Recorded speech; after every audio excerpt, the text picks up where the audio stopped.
देखिए, RSS chief का जो बयान है वो पिछली मर्तबा भी इस जैसा एक बयान दे चुके हैं, लेकिन सबसे बड़ा सवाल ये है कि वो सार्वजनिक बयान से पहले अगर उनके अंडर में चलने वाले दलों के शीर्ष पदों पर बैठे हुए नेताओं को ये बताएंगे कि देश का माहौल किस तरीके से हम बचा सकते हैं और हर मस्जिद में हम मंदिर नहीं ढूंढ सकते हैं, तो ये ज्यादा बेहतर होगा। जमीयत उलमाए हिंद पिछले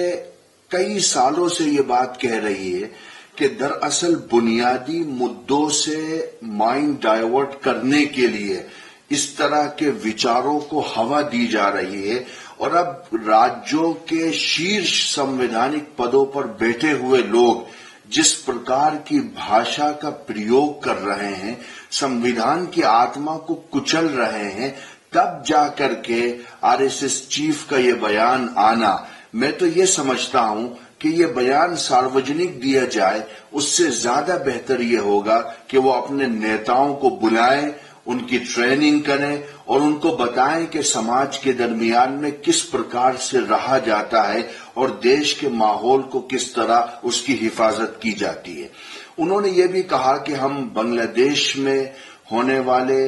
हिंदुओं पर अत्याचार की भी निंदा करते हैं। मैं आधिकारिक तौर पर यह बात पहले भी कह चुका हूं कि हम बांग्लादेश में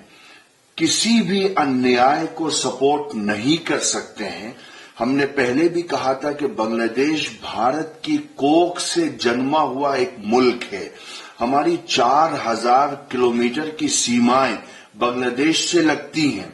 हम किसी भी रूप में वहां की माइनॉरिटीज पर होने वाले अत्याचार में उनके साथ में खड़े नहीं हैं। हम जिस तरीके से भारत में माइनॉरिटीज के अधिकारों की रक्षा के लिए काम करते हैं, उसी तरीके से हम बांग्लादेश में भी माइनॉरिटीज पर होने वाले अत्याचारों का विरोध करते हैं और हम भारत सरकार के साथ में खड़े हुए हैं। बांग्लादेश को लेकर के वो जो भी पॉलिसी बनाती है, मैं अपनी फौज के साथ में हूं, सरकार के साथ में हूं, हम किसी भी रूप में उसको जस्टिफाई नहीं कर सकते हैं। और भागवत साहब का ये बयान, लास्ट में फिर ये कहूंगा कि ये बयान सार्वजनिक दिया जाए, इससे ज्यादा बेहतर होगा कि आप अपने नेताओं को बुलाओ, उनकी ट्रेनिंग करो, उनकी काउंसलिंग करिए और उनको बताइए कि समाज में किस प्रकार की राजनीति करनी चाहिए। किसी भी अन्याय को सपोर्ट नहीं कर सकते हैं। हमने पहले भी कहा था कि बांग्लादेश भारत की कोख से जन्मा हुआ एक मुल्क है। हमारी 4000 किलोमीटर की सीमाएं बांग्लादेश से लगती हैं।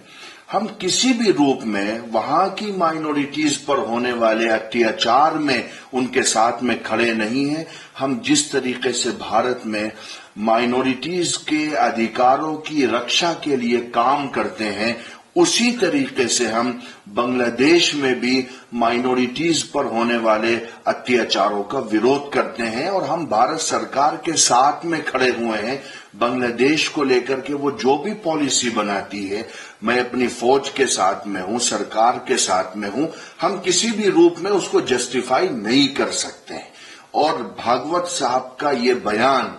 लास्ट में फिर ये कहूंगा कि ये बयान सार्वजनिक दिया जाए, इससे ज्यादा बेहतर होगा कि आप अपने नेताओं को बुलाओ, उनकी ट्रेनिंग करो, उनकी काउंसलिंग करिए और उनको बताइए कि समाज में किस प्रकार की राजनीति करनी चाहिए।